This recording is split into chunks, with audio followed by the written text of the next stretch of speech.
ఈ భూమిపైన ఏర్పడిన 21వ పదార్థం స్కాండియం అండి. స్కాండియం అనేది మనకి ఒక లోహంగా లభిస్తుంది. ఇది భూమిపైన అత్యంత అరుదుగా లభించే మూలకము. ఇది చాలా చాలా తక్కువగా దొరుకుతుంది. దీన్ని ఎక్కడ చూడొచ్చు అంటే మనం మిశ్రమ లోహంగా చూడొచ్చు. అల్యూమినియంలో కానీ, టైటానియంలో కానీ, ఇతర ఏ లోహాల్లోనైనా దీనిది మిశ్రమ లోహంగా ఉంటుంది. దీన్ని ఎక్కడ యూజ్ చేశారంటే విమాన భాగాలు తయారు చేయడంలో కానీ, విమానాల ఇంకా కార్ల ఇంజన్లు తయారు చేయడం కానీ, మోటార్ బైక్ ఇంజన్లు తయారు చేయడం కానీ ఇది ఎక్కువ యూజ్ చేస్తారు.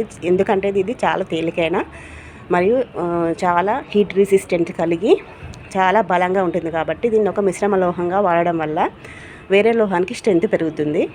సో దీని ఒక స్ట్రక్చర్ చూసినట్లయితే దీని కేంద్రకంలో 21 ప్రోటాన్స్ ఉంటాయి, 24 న్యూట్రాన్స్ ఉంటాయి. దీని కేంద్రకం చుట్టూ మనకి 21 ఎలక్ట్రాన్స్ తిరుగుతూ ఉంటాయి. దీంట్లో వ్యాలెన్స్ ఎలక్ట్రాన్లు 3 ఉంటాయి కాబట్టి దీనికి ఆక్సిడేషన్ స్టేట్ అనేది 3 ఎలక్ట్రాన్లు వేరే పదార్థాలతో చర్య జరిపి మనకి దాని యొక్క ప్రొడక్ట్స్ అనేవి ఏర్పరుస్తాయి.